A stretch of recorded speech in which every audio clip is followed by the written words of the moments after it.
Warriors Walk ensures that their loved one, their soldier, that we're not going to forget him. Not next month, not next year, not in 100 years. How many soldiers didn't come back from this deployment? So, well, it's hard to describe for the 3rd Infantry Division, but since I've been in command in Afghanistan, we've had 21 soldiers not return home, and with 4 more pending. And as a commander, when you walk through here, how much does this weigh on your mind? You can't help but feel the weight. You know, it weighs on all of our minds. It's an emotional event every time we come out here. When we do the tree dedication ceremonies, you know, the families, they're right there in front of me.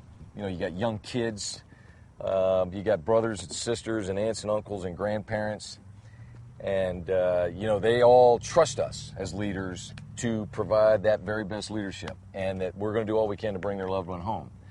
And when we don't, you know, for us as leaders, you know, we feel like that we've let them down, that we failed them. For me, personally, I mean, there's probably a half a dozen soldiers in the division that I know who served for me in previous assignments and then were killed in action while they were in 3ID. But, you know, coming down here to the end, you know, I know every one of these that were killed in action. Mm-hmm. I know their families. I know the circumstances. You know, I can tell you, you know, how it happened, when it happened, what they were doing. You know, it's like that for all of us leaders. When you lose soldiers under your command, it's personal and it stays with you forever. I mean, it's just one of the things that we carry.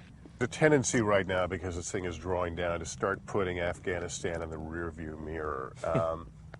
There are still soldiers in harm's way there, and there will be until the last man comes home. That's right.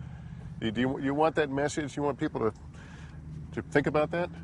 Absolutely, I want them to. I mean, we're going to plant 4 trees here next month, and you know, we've got a lot of soldiers that are still there laying it on the line every single day.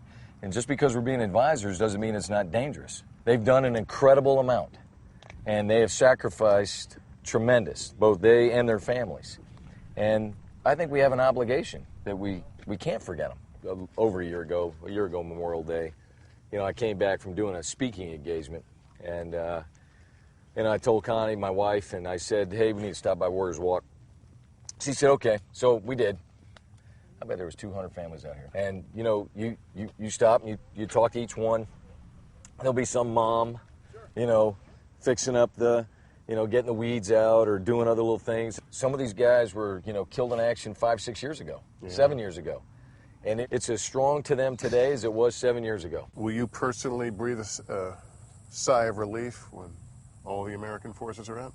I don't know if I'll have a sigh of relief, but I'll have a sense of great accomplishment and a sense of the magnitude of our sacrifice. But I know that there's going to be other soldiers that are going to be in harm's way in other places. But, you know, I think when the last 3ID soldier comes home, that might get me to have a sigh of relief. Because it's personal. When you invest 27 months of your life into an organization, into a unit, into one team, you can't help but feel part of that family. And as a soldier, you know, the price of combat, but is there part of you that ever thinks you can bring them all home? Absolutely. I mean, that's our goal.